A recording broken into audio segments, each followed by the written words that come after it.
Bonjour, j'ai fait cette vidéo pour remercier toutes les personnes grâce à qui j'ai pu acquérir ce matériel et expliquer les différentes solutions que j'ai utilisées pour piloter ce petit réseau avec un automate et une supervision industrielle.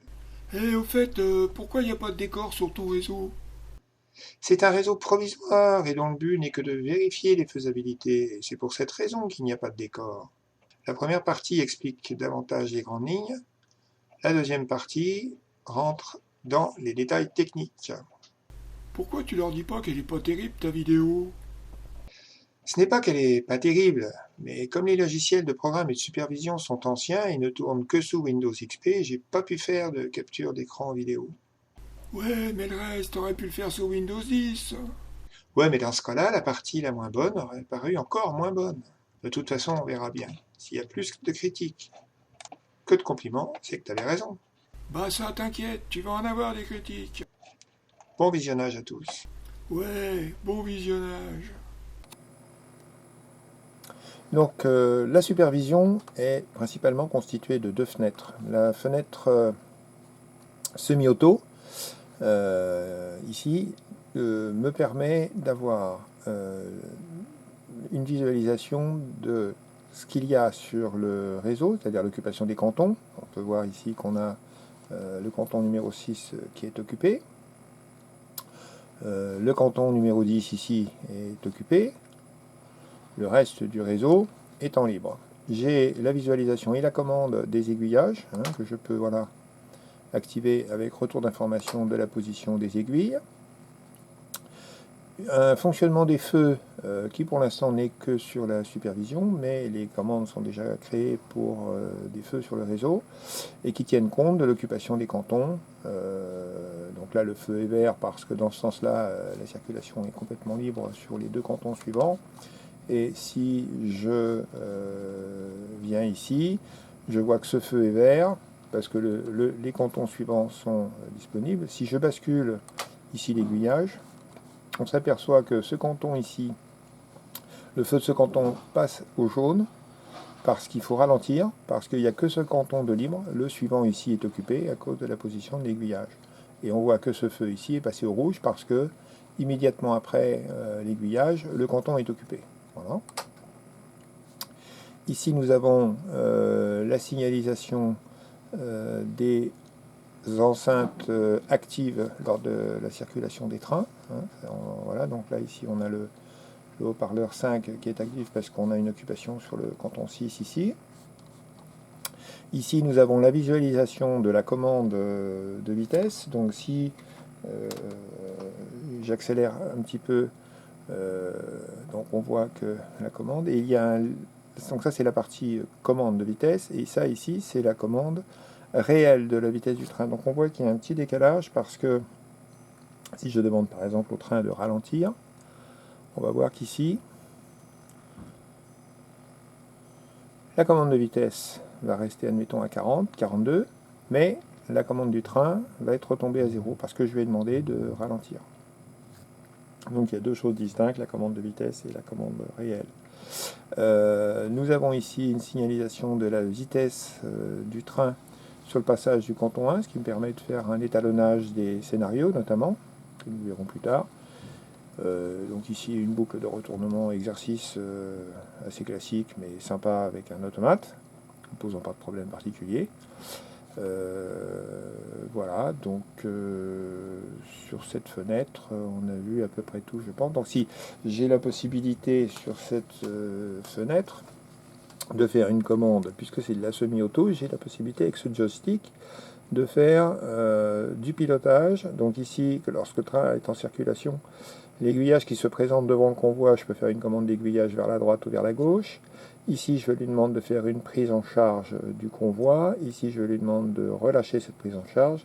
Et c'est par ce bouton que je fais la commande de accélération, décélération. Donc, avec ce bouton, j'ai la possibilité de choisir sur quel canton je vais récupérer le convoi. Donc là, je suis en l'occurrence sur le convoi numéro 1.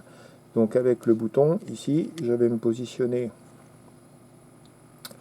sur le convoi numéro 10, sur le canton numéro 10, je vais prendre en charge le véhicule qui est sur ce canton. Voilà, donc le canton s'allume en vert. Et je vais lui demander donc de partir à la vitesse correspondant. Donc on va voir qu'ici, la vitesse s'incrémente. L'aiguillage ici, c'est automatiquement mis dans la bonne position pour que le convoi puisse circuler. Voilà, et on peut suivre à l'écran ici la circulation du convoi. Voilà, ici on va donc même connaître la vitesse du convoi. Voilà, 60 km/h pour une 63 000, c'est tout à fait raisonnable. Donc là, on va lui laisser faire un tour de circuit. Alors que le circuit est très court, hein, parce que pour l'instant, j'ai pas beaucoup de place, donc c'est juste un réseau pour vérifier la faisabilité du pilotage par un automate et une supervision. Donc ça marche très très bien. Donc on voit les cantons qui sont actifs ici. Donc là, ce que je vous expliquais, la commande d'aiguillage ici, je vais pouvoir basculer, comme mon convoi se présente ici, je vais pouvoir, par cette commande, demander à l'aiguillage de basculer, voilà, pour venir ranger sur le canton numéro 10. Et avec ce bouton ici, je vais lui demander de ralentir. Voilà. Et on voit que le convoi ici vient s'arrêter. Voilà. Sur le canton numéro 10. Et je peux éventuellement après, en manuel si je le souhaite, voilà, remettre l'aiguillage en position. Voilà. Donc le fonctionnement de l'écran commande semi-auto. Donc maintenant on va passer à l'écran configuration. Donc le fonctionnement des scénarios, c'est la succession de codes qui permettent des commandes. Ces commandes se suivent à condition que, après chaque action, j'ai une condition demandée qui soit remplie. Et ainsi de suite. C'est-à-dire que là, je lui demande, ça c'est une réinitialisation du système, avec notamment passage tous les aiguillages en voie directe. Ici c'est la commande de vitesse, donc je vais demander au train de rouler à la vitesse de 40. Ici, le 300, c'est une prise en charge, donc je prends le convoi qui est en canton 10, 310. Ici, c'est la commande d'une bande de son, 505, donc là, en l'occurrence, c'est le klaxon de la 63 000. Ensuite, je demande au système d'attendre 1 seconde. Ensuite, je lui dis d'accélérer, 160, c'est l'accélération, et 164, donc c'est une accélération de 4. Ce qui est une petite accélération tranquille. Ici, 510, c'est une bande son, donc c'est le bruit d'une 63 000 en zone de triage. Et ainsi de suite, avec notamment ici, alors là c'est un petit peu différent, donc ça c'est une commande aiguillage à droite. Donc quand j'arrive sur la condition secteur 1 du canton 3, je lui dis de passer l'aiguillage à droite. On va reprendre ici les conditions. Donc là, c'est retour d'information de réinitialisation. 100, c'est le retour d'information de la prise en charge de la vitesse. Hein, vitesse 40, prise en charge, code 100. 300, c'est le retour d'information de la prise en charge dans un canton. 500, c'est la prise en charge de la commande de son. 400, c'est la temporisation qui est terminée. 160, c'est le retour d'info. Voilà. Donc il y a beaucoup de retours d'info, mais il y a aussi l'utilisation de passage sur zone 3 du canton 4, notamment passage sur le 1 du canton 3, passage sur le secteur 2 du canton 5, et ainsi de suite, puisque mes cantons sont divisés pour la plupart en 3 secteurs, ce qui me permet de connaître d'une façon précise la position de mes trains. Voilà. Et on peut avoir à la fin ici la commande 908 qui me permet d'appeler un scénario. Bon là en l'occurrence 908, on rappelle le même scénario, on rappelle le 8, donc du coup ça tourne en boucle, mais il y a la possibilité d'enchaîner différents scénarios qui peuvent prendre différents types de convois à différentes zones. Donc ce qui fait qu'on peut avoir une multitude de scénarios qui s'enchaînent les uns derrière les autres. Ici, les commandes qui me servent à la création ou à l'appel de scénarios. Donc quand j'ai fait une modification sur un scénario, je peux le sauvegarder ici. Ça, c'est ce qui me permet d'appeler notamment un autre scénario. On va appeler, admettons, le scénario numéro 6. Voilà, on va l'appeler et on voit que les valeurs ici ont changé. Ce sont d'autres valeurs qui vont générer un autre... Ça, ce bouton, c'est un bouton qui me permet d'appeler ici cette fenêtre parce que je ne peux pas avoir la totalité de tous les sons sur une seule fenêtre, donc j'ai fait le choix d'avoir, en fonction des scénarios, je vais pouvoir appeler différentes sous-fenêtres dans laquelle je vais avoir des bandes son stockées, ce qui permet d'avoir une multiplicité, puisque là j'ai la possibilité actuellement d'avoir 99 bandes son, mais rien ne m'empêche de créer d'autres codes et de monter sur des quantités plus importantes. Donc on va revenir là sur le scénario numéro 8, voilà, on a récupéré les informations qu'on voulait. Donc ici, nous avons vu mettre de la commande de son, ça c'est l'équivalent du potentiomètre de balance qui me permet d'envoyer soit le son à gauche, soit le son à droite, et avec une variation plus ou moins rapide du système droite-gauche. Ici, une visualisation des enceintes actives sur le réseau. Voilà, donc là, ici, toutes les bandes son. Ici, ça, c'est un paramétrage en fonction de la vitesse du véhicule. En l'occurrence, sur ce scénario, numéro 8, j'ai défini que, donc, comme je vais travailler à la vitesse 40 au niveau de la commande, donc je donne l'information en vitesse 40. Ça, c'est un indice pour le calcul de vitesse de déplacement du son en fonction de la machine et du scénario. Et ici, ce sont des temps nécessaires pour aller du haut-parleur 1 au haut-parleur 2, du haut-parleur 2 au haut-parleur 3, du haut-parleur 3 au haut-parleur 4, ainsi de suite. Donc là, ça correspond à 5 secondes, 8 secondes et demie, et ainsi de suite. Donc c'est le temps de bascule donc c'est ce qui va définir en fin de compte la vitesse de déplacement du potentiomètre.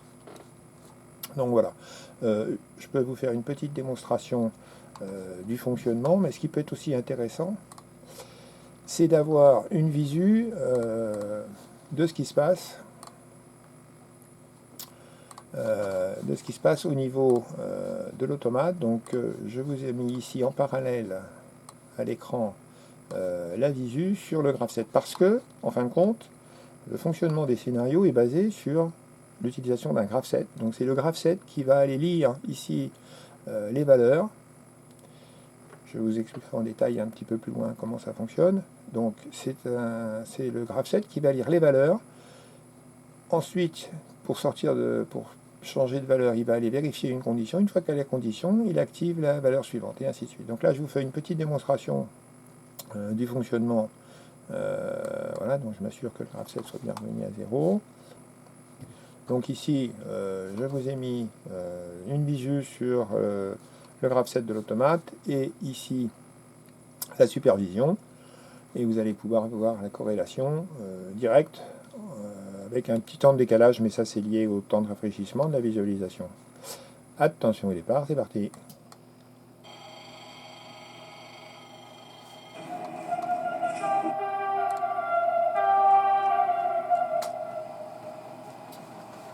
Voilà, départ du véhicule.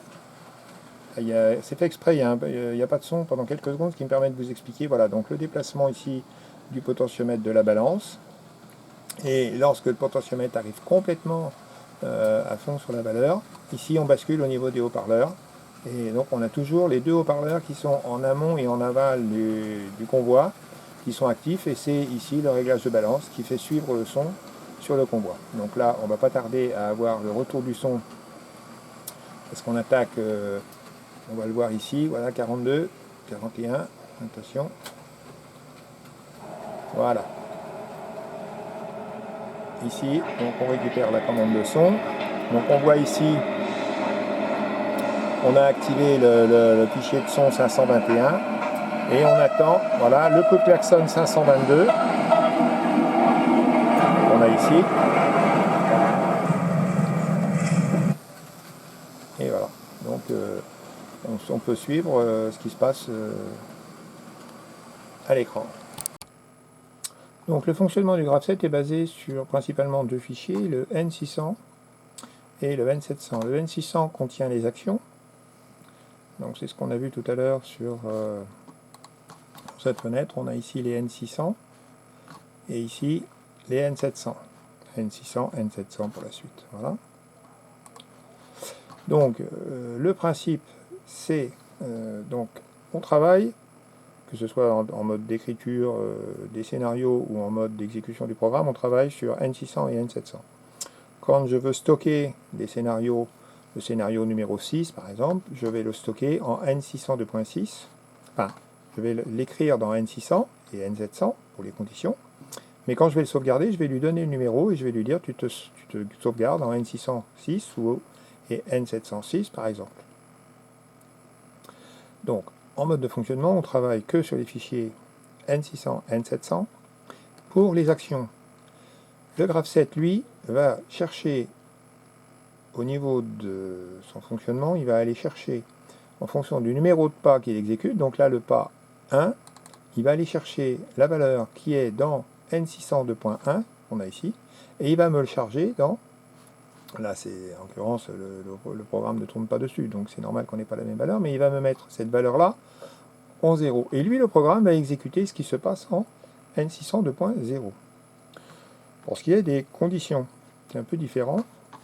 Au niveau des conditions, le graph7 va aller chercher la valeur qu'il y a dans N702.0. Donc N702.0 contient la condition actuelle. Qu'est-ce qui se passe sur le réseau? Et il va aller comparer en fonction du pas qui vient de s'exécuter. Donc s'il trouve la condition correspondant pour le premier pas dans N702.1, il trouve une équivalence avec N702.0, donc ça c'est ce qui vient de s'exécuter, ça c'est ce qu'il demande. Quand il y a corrélation entre les deux, le programme continue et passe à l'action suivante, et ainsi de suite. Donc on a ici les actions, et ici les conditions, pour aller d'une action à une autre. Et on retrouve donc ici l'initialisation, vitesse 40, prise en charge secteur 10, bande son numéro 505 et ainsi de suite. Donc les bandes son, elles, sont générées par la supervision, donc c'est elle qui, quand elle voit l'état d'un bit qui monte dans l'automate, la supervision balance la bande son. Voilà. Et donc on peut voir ici donc, le graph7. Alors au niveau du fonctionnement du programme, donc pour ce qui est du programme, comme je vous le disais, donc, le programme ne s'occupe que de ce qui se passe dans N602.0 au niveau des actions. Donc on regarde si on est dans la condition entre 160 et 179, ça ce sont les commandes d'accélération. Si je suis dans cette configuration, donc je suis sur une demande d'accélération, là en l'occurrence, là c'est pas une commande à 160, mais donc je retire 160 à la valeur. Et si je suis à 164, je vais retrouver 164 moins 160, ça va me donner 4, et je vais charger cette valeur dans la vitesse d'accélération. Et au bout d'un certain temps, très court, un centième de seconde, j'envoie l'information dans le N702.0, 160. Donc j'ai bien pris en compte la condition de commande d'accélération. Idem ici pour la commande de décélération. Si je suis entre 180 et 199, j'enlève 180, je récupère donc la valeur de décélération. Et je n'ai pas nécessairement besoin de la commande de décélération, mais je peux quand même l'afficher. Donc ici la commande de temporisation, comme on l'a vu tout à l'heure, donc ça va de 401 à 499. Donc lorsque je détecte que je suis sur cette commande-là, dans le N602.0, j'enlève 400 à la valeur qu'il y a dans N602.0, et la valeur restante, je la charge dans la présélection de tempo. Lorsque la tempo est finie, j'envoie 400 dans le N702.0, mais sinon ici là j'utilise une petite astuce où j'envoie en permanence pendant que la tempo s'écoule la valeur qui reste dans la temporisation, ce qui me permet de vérifier dans N700 où j'en suis de la tempo, ce qui peut me permettre à une valeur à mi-chemin de la tempo d'enclencher une autre action. Voilà. Et ainsi de suite. Donc là ici on a les commandes fichiers son. Alors ils sont un tout petit peu ils sont séparés, je les ai mis 15 par 15 de façon à alléger un peu le programme. Donc je traite du fichier 1 au fichier 15 et ainsi de suite. Et c'est pareil, à chaque fois je fais monter le bit correspondant au fichier son que je dois déclencher. Et là j'ai une petite temporisation à la fin qui me permet d'assurer un petit tempo de 2 secondes qui me permet d'assurer que la supervision a bien eu la commande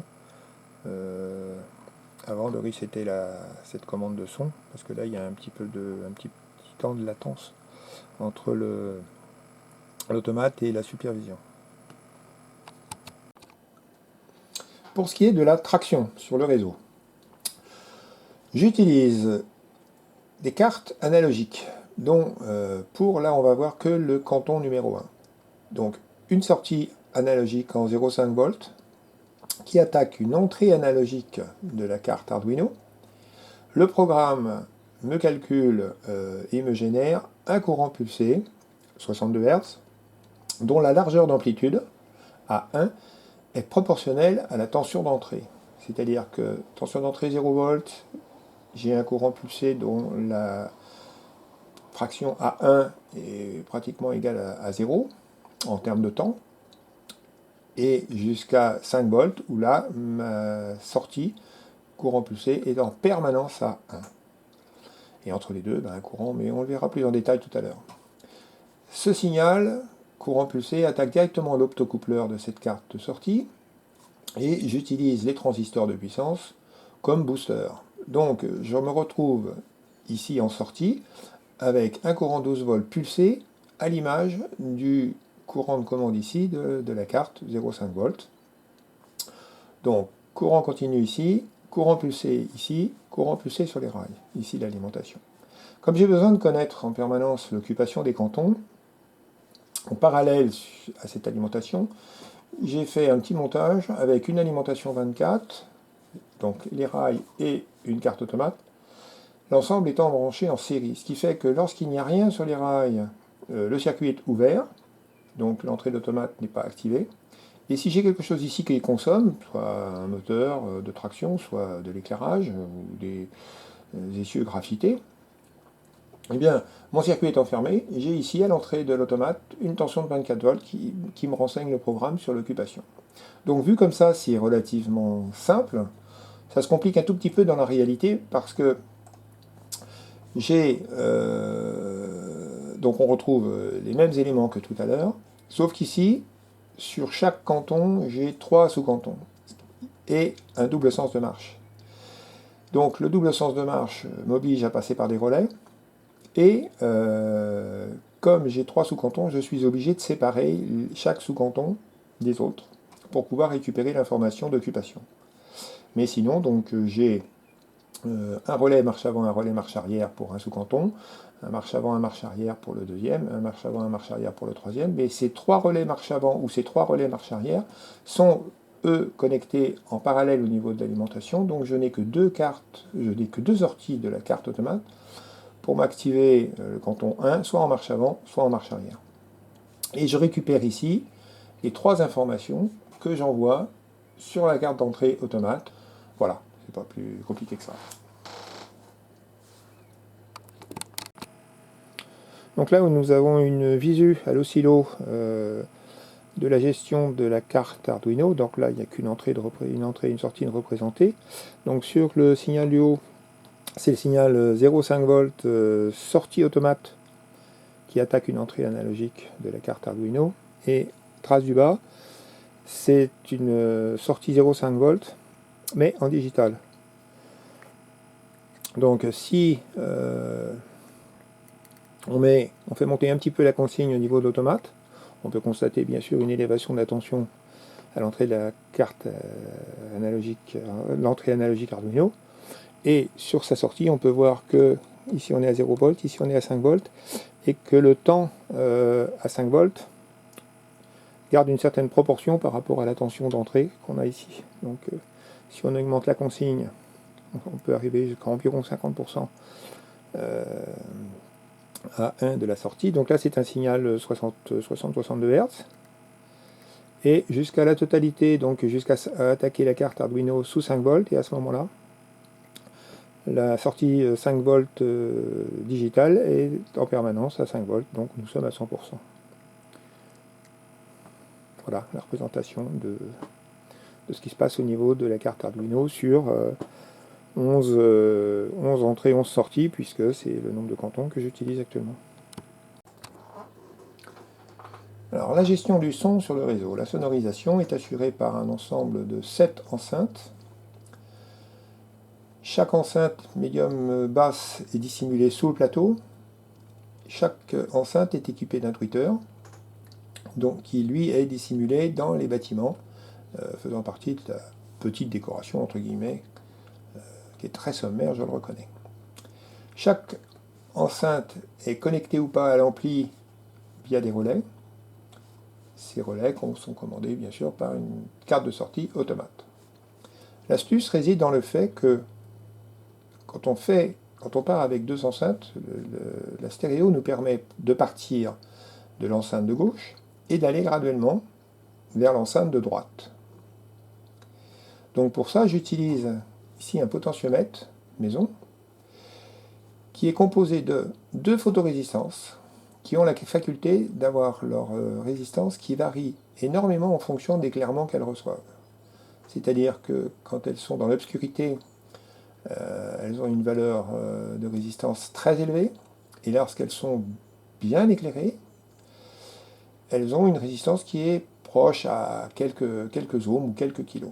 Pour un signal audio, c'est parfait. Donc j'utilise une carte analogique qui m'envoie un courant 0,20 mA sur ces diodes électroluminescentes.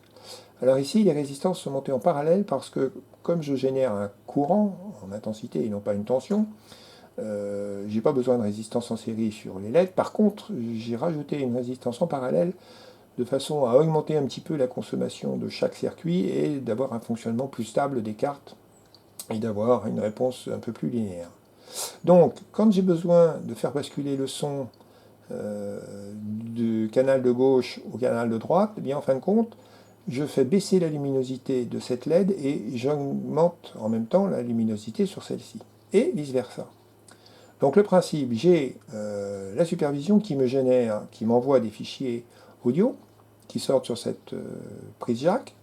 Ici, j'utilise ce potentiomètre qui en quelque sorte se comporte comme une balance droite-gauche, et j'envoie le signal ici sur les deux entrées audio, droite et gauche. L'astuce réside dans le fait que une fois que j'ai le son qui est passé de gauche à droite, j'éteins ce haut-parleur et j'allume celui-là. Et je fais l'inverse, c'est-à-dire que je fais remonter le son de droite et je fais descendre le son de gauche, et ainsi de suite. Ce qui fait que le son suit le convoi, puisque je connais en permanence la position du convoi sur le réseau. Voilà, c'est aussi simple que ça. Donc voilà un couple diode électroluminescente et photorésistance avant et après mise sous gaine thermorétractable. Donc juste une petite explication très rapide sur Audacity, ce n'est pas du tout un tuto sur Audacity, c'est juste pour expliquer à ceux qui ne connaissent pas vite fait le fonctionnement. Donc c'est un logiciel qui permet notamment de récupérer des sons, soit avec un micro, soit ce que j'ai fait pour différents sons, mais aussi on peut capter des sons à partir de vidéos sur internet. Et là en l'occurrence c'est le coup de klaxon de la 63000, donc petite bande sonore que vous avez déjà entendue sur mes vidéos. Voilà, mais il s'avère que ce fichier est un petit peu long et pas facilement exploitable directement. Donc qu'est-ce que je peux faire? Par exemple, je peux dire je supprime le début dont j'ai pas besoin, je supprime la fin parce que ça me fait un fichier un peu long, et ce que je vais faire, c'est que je vais faire en sorte que l'introduction au fichier soit relativement en douceur et que sa sortie aussi, voilà, de façon à ne pas avoir brutalement un son qui arrive. Voilà, et si on écoute le fichier maintenant, on va le prendre depuis le début, c'est plus simple. Voilà, le fichier est maintenant directement utilisable au niveau de ma supervision pour sonoriser sur le réseau. Ouais, t'as vu? Ils ont tenu le coup jusque-là. Ah, dis donc.